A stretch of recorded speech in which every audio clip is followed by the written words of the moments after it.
Make sure you're subscribed so you don't miss an upload, and join the conversation over at the Agranak Cult Discord. The Lost Art of Random Generators. TSR D&D, and now the glorious land of the OSR, thrives on random tables, giving the dungeon masters the opportunity to think on their feet.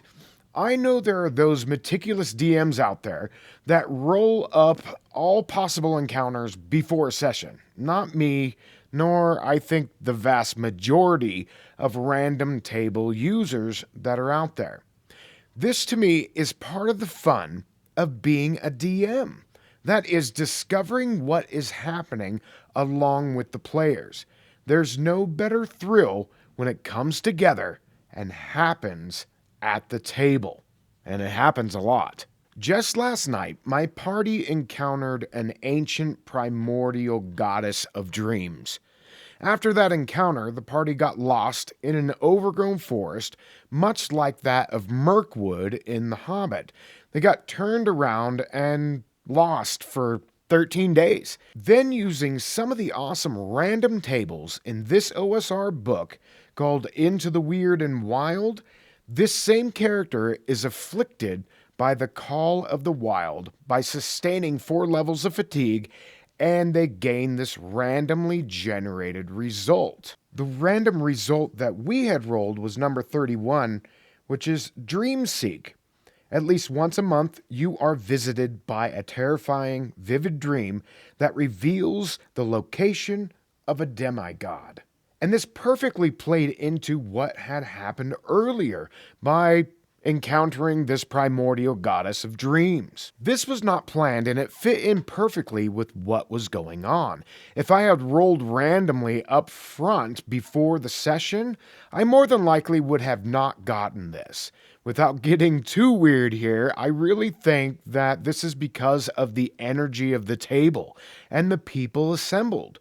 After 36 years of gaming, I have learned that this is the way. I'm not saying that I don't roll for certain things before a session. Sometimes I do, especially like set dressing and the like, if I roll at all. I typically don't, but I read through those types of books to help spark ideas. This is why I'm a firm believer that the dice, what I like to call story stones, have an equal share in what happens in the game, just as much as DM ideas and player decision.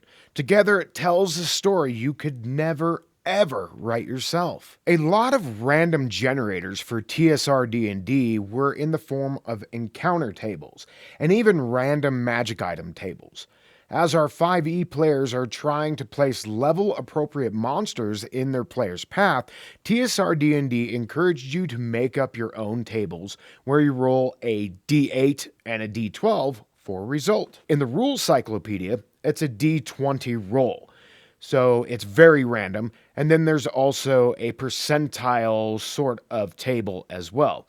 I really like the d8 and d12 because that gives you more of a bell curve, and you end up with results mostly in the middle, and then extraordinary things on the outside. So maybe it's just a couple goblins in the middle, but on the extreme outside ends, it's an ancient red dragon or something like that. Things like this make the world feel alive and believable.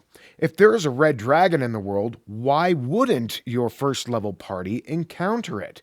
That doesn't mean that they had to fight it, but they would see it and the wake of its destruction, for sure. With these sorts of tables, the tension is real, and the stories are legendary. It is these random encounter tables that inspired so many gamers turned publishers that played the TSR era of D&D. These publishers have created awesome supplements like Raging Swan Press and the GM's Miscellany Dungeon Dressing, GM's Miscellany Wilderness Dressing, GM's Miscellany I Loot the Body, and GM's Miscellany Urban Dressing. I love these books. They are awesome books of tables and tidbits to inform your games. The system-neutral books are some of my favorite. Why random tables still matter. Randomness in D&D creates surprise, tension, and unforgettable stories that some modern games lack.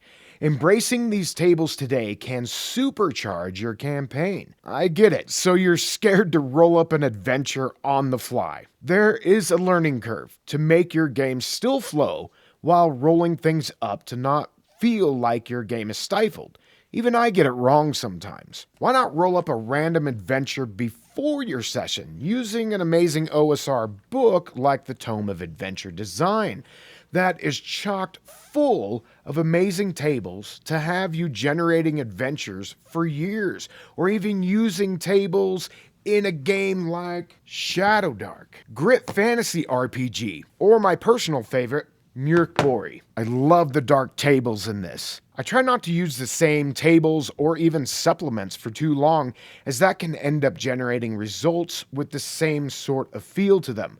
That's why I change it up with tables I'm rolling on from time to time, just for a different flavor. If tables are not your cup of tea, then perhaps use random dice generators and riff off of those ideas. Like the beloved Fate Mill, which is basically an oracle. Ask yes or no questions, roll on it, and get yourself a result. Yes and. Wonderful. I've got a review of this on the channel. Or these awesome dice that I just got from Viridian Gaming on Etsy. A D12 for weather generation, a D12 trap generator, a D12 treasure generator, and a D12 monster type generator. Of course, with dice like this, you don't get necessarily a lot of details, but as you get better as a DM, then you can learn to riff and improv on the fly with just a little inspiration. Now, this video is not sponsored by any of these companies. These are just things I use to help me run my games. The Dungeon Master Guide has information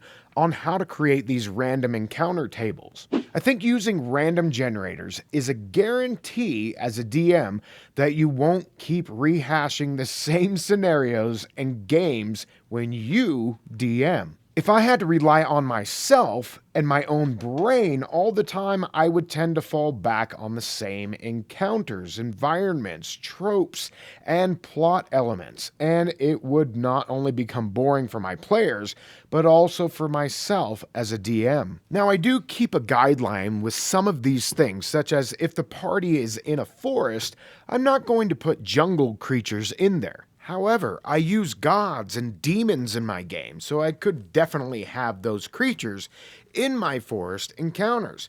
I don't use aliens at all in my games. That personally takes me out of the fiction of fantasy medieval game, but that might be just what the doctor ordered for you. Lean into it. Also, one of the best ways of doing random tables is explained by Dungeon Masterpiece. Such a cool concept, and I have used these types of tables in my West Marches style campaign I'm running now called Castle Agranak. As well, there are 2 adventures I've written, one called Dance of the Leprechaun and the other The Dream Eater.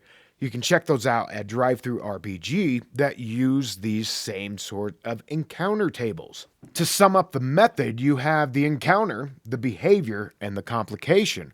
Roll 3 times to generate a unique result. Like for instance, in the Dance of the Leprechaun, one of the example results is from this chart, and it is a mimic eating cake and looking for gold. It doesn't have to necessarily attack, and you have a wonderfully whimsical encounter to play out, possibly making an ally out of an otherwise combat-typical monster. Conclusion. Random tables, generators, and even dice get you to immediately think outside the box and shape a story you could have never made on your own. Do you use random tables or dice generators in your game? Let me know in the comments. Also, let me know if you make your own tables, or maybe you use tables from published books.